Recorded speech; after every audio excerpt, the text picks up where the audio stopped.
So students hi and we are starting the second unit. तो हम बढ़ते second unit की तरफ। पहला यूनिट आपको मैं अज्यूम करता हूँ कि समझ आ गया होगा, और नहीं समझ आ गया तो आप क्वेश्चन पूछ सकते हो ग्रुप पे, या फिर अगर कोई डाउट्स है तो आप क्लियर कर सकते हो।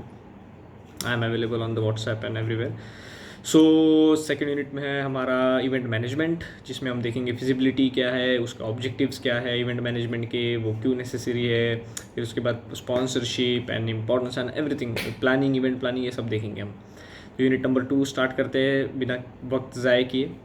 तो अभी मैं जो ये लेक्चर्स जो ले रहा हूँ, वो आपको एक इम्पॉर्टेंट थिंग्स जो बता रहा हूँ मोस्टली वो बता रहा हूँ, और बाकी आपकी एग्ज़ाम जब आएंगे आपको बुक्स में से पढ़ के भी आपको थोड़ा वो समझ लेना होगा जो मैं बता रहा हूँ।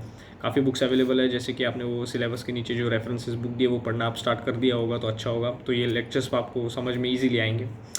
सो इवेंट मैनेजमेंट करंट सिचुएशन के लिए, करंट सिचुएशन में वर्ल्ड ऑर्गेनाइजेशंस के लिए काफ़ी इंपॉर्टेंट हो चुका है। भले ही अभी वायरस है, लेकिन आप देख रहे हैं काफ़ी इवेंट, स्पोर्ट इवेंट जो हो रहा है वो हो रहा है। तो इवेंट्स आर हैपनिंग। ठीक है, थोड़ा हॉल्ट हुआ था बीच में, लेकिन पहले भी इवेंट्स हो रहे थे, अब भी इवेंट्स हो रहे हैं। सिर्फ spectators are not allowed with some restrictions, but still events are being organised. So sports organisation के लिए, कोई भी एक स्पोर्ट्स ऑर्गेनाइजेशन जो है उसके लिए एक स्पोर्ट इवेंट ऑर्गेनाइज करना ये नेसेसिटी हो गई है। तो इसी के लिए एक बहुत इंपॉर्टेंट लाइन है कि the event management in sports organisation is a matter of strict necessity and actuality due to the development world wide sporting phenomena. क्योंकि जो डेवलपमेंट हो रही है स्पोर्ट्स में करंट वर्ल्ड में, तो वो काफ़ी तेज़ी से हो रही है। तो उसके लिए स्पोर्ट्स में इवेंट मैनेज करना ये इंपॉर्टेंट ही है कोई भी स्पोर्ट्स ऑर्गेनाइजेशन के लिए। तो बस हम यही देखेंगे इसमें कि we believe that the use of scientific management level sports organisation enhances their activity which increases the efficiency of sports activities and boosts their result. तो जो भी स्पोर्ट्स एक्टिविटीज़ होंगी वो अगर कैरिड आउट हुई प्रॉपर इवेंट प्लान करके, तो वो काफ़ी एक अच्छे तरीके से होंगी और उसमें उनको ये भी मिलेगा, सक्सेस भी मिलेगा। The introduction to scientific management concept within the sports structure is one step, is relatively new and insufficiently substantiated. So developing the conceptual age detection in the field of sports management and managerial methods and techniques is leading to the performance of sports organization. जैसे कि पहले मैंने कहा था कि managerial methods वो अगर properly carried out किए तो वो event अच्छे से held होगा। तो सबसे पहले हम देखेंगे कि why what's the objectives of the sports events, event management के क्या ऑब्जेक्टिव्स है। तो अगर हम सिंपली देखा जाए तो to provide an environment of physical development of the students. तो फिजिकल डेवलपमेंट का एक एनवायरनमेंट क्रिएट होना चाहिए कोई स्टूडेंट्स के बीच में।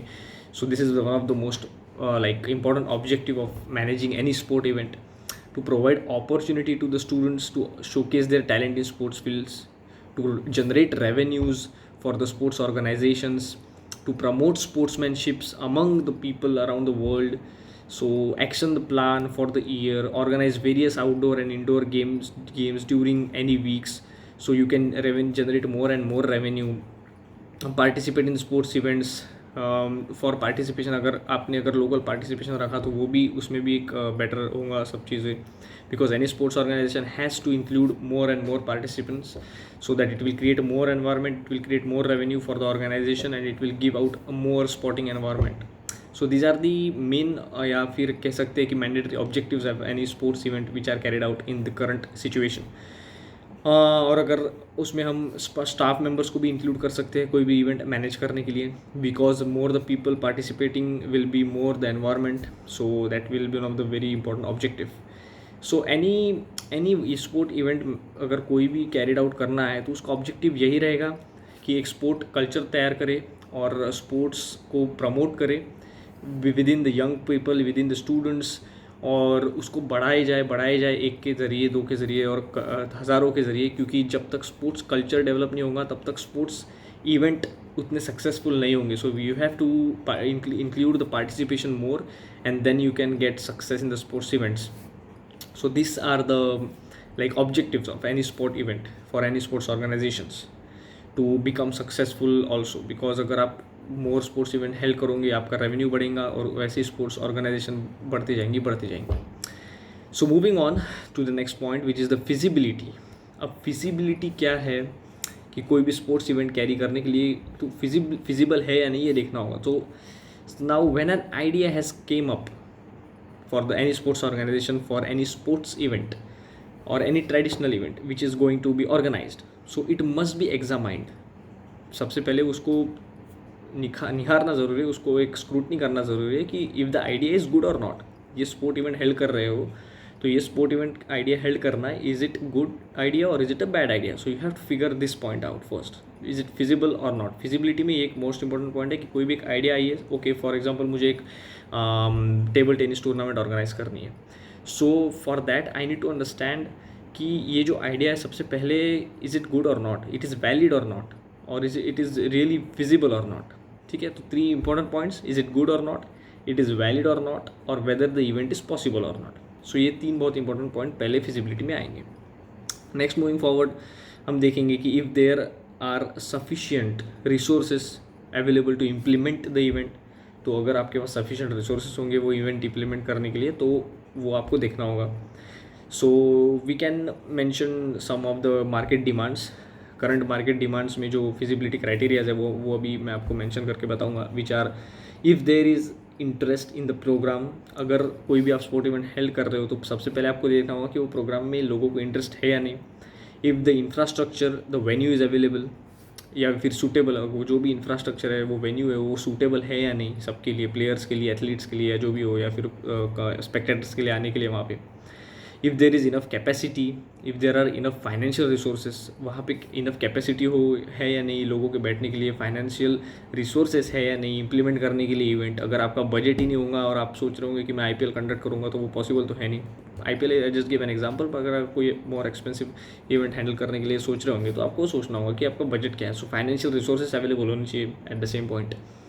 So what kind of revenue and expenditure items can be calculated, तो वो भी देखना होगा। एक्सपेंडिचर क्या होगा, रेवेन्यू कितना जनरेट होगा, ये सब आपको वो कैरी आउट करना होगा फिजिबिलिटी क्राइटेरिया में।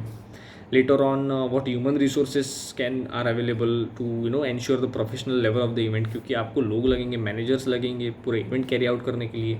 सो you need to understand even that most important part कि भाई किस तरीके से आप ये मैनेज करोगे या किस तरीके से आप लोगों तक ये पहुँचाओगे। So this is kind of the first phase of like the criteria जो आप देखोगे। So members of the organisations committee must know, जो भी मेंबर्स होंगे स्पोर्ट्स ऑर्गेनाइजेशन इवेंट में कैरी करने के लिए, उनको ये पता होना ही चाहिए कि इफ़ नेसेसरी रिसोर्सेज अवेलेबल है या नहीं। Like humans is one of the resource of the carrying out any sport event. Infrastructure है या नहीं ठीक तरीके से, फाइनेंशियली साउंड है या नहीं, ये सब कुछ, and everything is this kind things are available for the event और not. So the first thing अगर हम एनालाइज करें तो वो होंगी एनालाइजेशन ऑफ द फैक्ट्स हमको देखने पड़ेंगे। सेकंड होंगी कि फॉर्मिंग द आइडिया फॉर्म करना, वो एक इंपॉर्टेंट पॉइंट होंगी ये करने के लिए। फिर होंगी identification of the criteria for success, तो आपको एक क्राइटेरिया करना पड़ेगा कि इवेंट की सक्सेस रेट क्या होगा। So that will be the most important point, because sports event as a concept cannot be considered and understood without its integral part. So integral part क्या है स्पोर्ट्स इवेंट का? सबसे पहले क्योंकि sport event ये consider होगा उसके integral part से, और वो इंटीग्रल पार्ट है sports competition. What is the integral part? It is the sport competition. So competition के बिना अगर स्पोर्ट इवेंट हेल्ड किया जाएगा तो वो उतना सक्सेस नहीं होगा, बिकॉज ये this is the backbone of the sport event. So competition is the basic category of sports activities and one of the elements of the sports process. So sports event without a sports competition would not be complete or purposeful social phenomenon. ये बहुत important line है, तो ये आप ध्यान में रखिए। So sports competition is based on the establishment of any sports event. So competition is the cause of the sports events. ये टॉमिक ने 2001 में ये डिफाइन किया है कि competition is the cause of sports events. So sports competition is the institutionalized phenomenon. So कोई भी चीज़ हो तो आपको ये स्पोर्ट्स फिजिबिलिटी कैरी करनी हो तो वो इम्पॉर्टेंट है कि there should be a competition, because sports events and sports competitions as well as conceptual guidelines must be observed in the symbiotic effect. So आपको यही देखना होगा कि ये दोनों चीज़ें ठीक तरीके से मेल जोल कर रही है या नहीं. So यही था कि फिजिबिलिटी और ऑब्जेक्टिव्स में स्टार्टिंग में हमने देखा कि स्पोर्ट्स मैनेजमेंट की नेसेसिटी क्यों है, फिर क्या है वो नेसेसरी क्यों है, सब है, ऑब्जेक्टिव्स देखे, फिजिबिलिटी देखी. So now we will move on to the next part which is event planning, और उसमें सब इंक्लूड होगा स्पॉन्सर्स और इवेंट प्लान कैसे करते हैं, strategies and everything. So this unit will be covered in the next video. So this video I will finish it here and in the next video so to sort it out properly. तो आप ये video में अपने सब starting में event management का थोड़ा definition देखा, क्योंकि क्यों ज़रूरी है वर्ल्ड वाइड में उसका स्पोर्ट्स ऑर्गेनाइजेशंस के लिए इवेंट मैनेज करना क्यों इंपॉर्टेंट हो गया है. फिर हमने देखा फिजिबिलिटी क्राइटेरियाज एंड एवरीथिंग, और फिर ऑब्जेक्टिव्स भी देखे. So you just try to figure out this part अभी, और नेक्स्ट पार्ट में मैं नेक्स्ट वीडियो में अपने इवेंट प्लानिंग का डालूंगा.